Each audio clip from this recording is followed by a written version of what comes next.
Hello friends, welcome to SP home delight. ఈరోజు మన SP home డిలైట్లో ఎంతో టేస్టీగా ఉండే తీపి ఆవకాయ అండి. ఇది పెరుగన్నంలోకి, దోశల్లోకి చాలా అంటే చాలా బాగుంటుంది. అలాంటి ఈ ఆవకాయని కొలతలతో ప్రకారం చెప్తాను చూడండి. ముందుగా కట్ చేసుకున్న మామిడి ముక్కలను 4 కప్పులు తీసుకున్నానండి.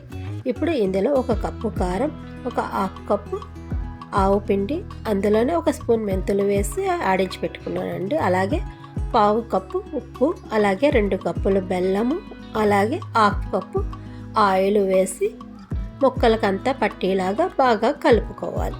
ఈ పచ్చడికి కలటకాయలు అయితే చాలా బాగుంటాయండి. ఇప్పుడు ఈ కలుపుకున్న ముక్కలను ఇలా డబ్బాలో పెట్టుకొని 3వ రోజు చూద్దామండి.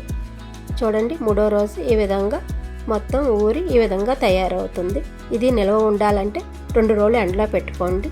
ఫ్రిడ్జ్లో పెట్టుకుంటే ఇలా కూడా తినేయచ్చు. అంతేనండి, ఎంతో టేస్టీగా ఉంటే తీపి ఆవకాయ ready. Thank you for watching.